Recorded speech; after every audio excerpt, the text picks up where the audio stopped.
Welcome back to the channel. So, got a bit of an exciting one for you guys this week. We are in the land of croissants, baguettes, and stupidly expensive toll roads. And 350Z, nice.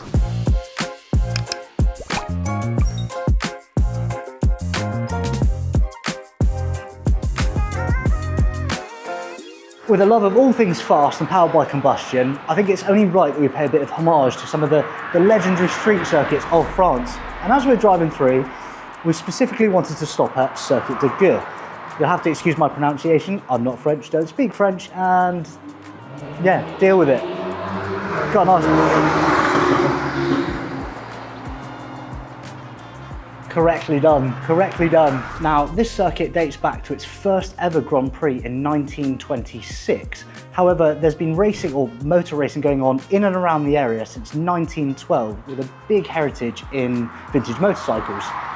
Now, before Formula One was officially a thing, the French already had the Grand Prix de la Marne, which was organised by the Automobile Club de Champagne, or Champagne, however you'd like to say it. Held in, of course, the Champagne region. In 1926, the Circuit De Reims Gueux hosted its first major Grand Prix event, a terrifyingly fast 7.8km, basically triangular street circuit, made up entirely of ordinary French public roads, blasting through the countryside before skimming straight past houses, cafes and local shops. Because the circuit was dominated by huge long straights, Reims quickly became known for some of the fastest racing in the world at the time, with brilliant slipstreaming battles that gave even Le Mans a run for its money in the French motorsport prestige department. And honestly, standing here today, it's hard not to imagine what it must have sounded like back then. Ferraris screaming past at full throttle, Maseratis bouncing off the limiter. Now this is back in the glory days of racing. Well, depending on how you see that, these guys were completely unhinged.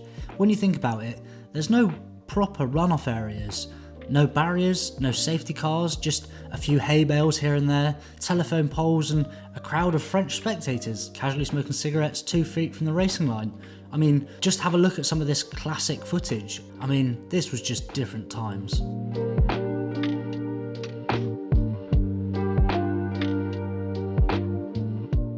What makes Reims so special today though, is that unlike many historic circuits that have completely vanished, huge parts of this place are still standing. The old pit buildings, timing tower and grandstands still remain frozen in time beside the road, covered in faded adverts and the remnants of a real racing past. It generally feels like someone just paused the Grand Prix in 1966 and forgot to come back. Just have a look around. It's perfectly maintained, and we have thanks to the ACG for this, who are also known as the Les Amis de Circuit de Gueux.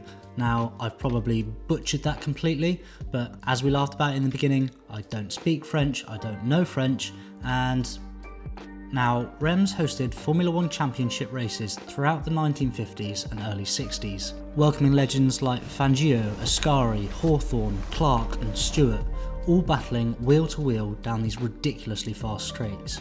Sadly though, by the late 1960s, the circuit had become too dangerous and too expensive to modernise, and racing at Reims eventually came to an end in 1972.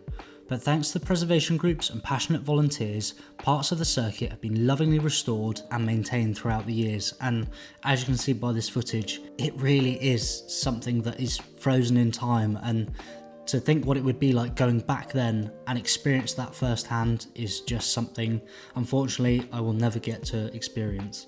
Now, honestly, if you're ever driving through northern France, this place is absolutely worth the detour, especially because, unlike modern Formula One circuits, you can actually get right up close to everything without needing a VIP hospitality pass and a second mortgage for a stupidly expensive ticket.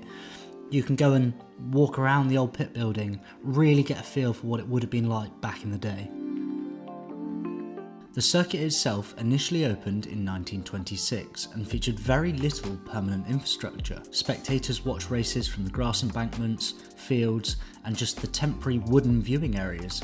But as the circuit grew in reputation throughout the 1930s and began hosting increasingly important events, the roads were widened, corners modified, and surrounding obstacles removed, that being of some of the trees to increase visibility. But substantial permanent buildings like what you're seeing now were still largely absent. It wasn't until the arrival of the Formula One World Championship in 1950 that organisers recognised the need for these facilities. The enormous redevelopment completely transformed Circuit De Reims and in the pit straight of what we know now. Between 1952 and 1954, a series of major construction projects created the famous pit complex and grandstands that survive today. Unlike many circuits of the period, which continues to rely heavily on temporary structures, Reims invested in permanent reinforced concrete buildings designed to serve the growing demands of the international motorsport community. The result was a striking pit complex that stretched alongside the start-finish straight and quickly became one of the most recognisable locations in the world of racing.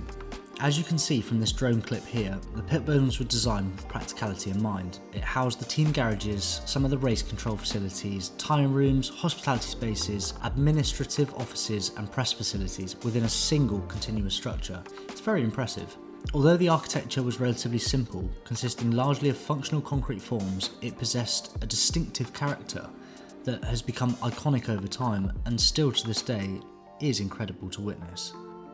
Now, the garages themselves were remarkably modest for modern standards. I mean, most are just small concrete rooms.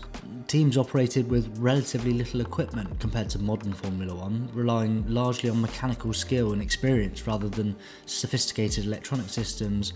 It was all done on sight and sound and the experience of that car.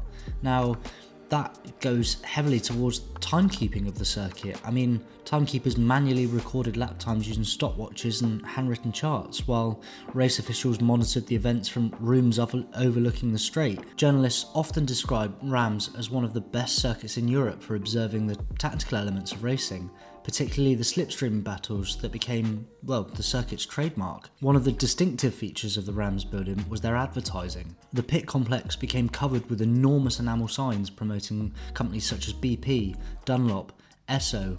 These adverts were not temporary banners, but more a work of art, permanent fixtures attached directly to the building. Their vivid colours and large scales became an integral part of the circuit's identity.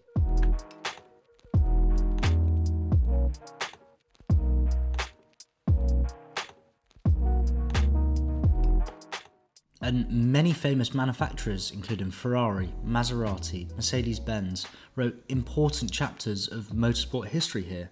But this was all going to change by the mid-1960s. The future of Circuit de Reims was becoming increasingly uncertain. Formula One cars were becoming more and more powerful, the safety standards were evolving, and very quickly at that.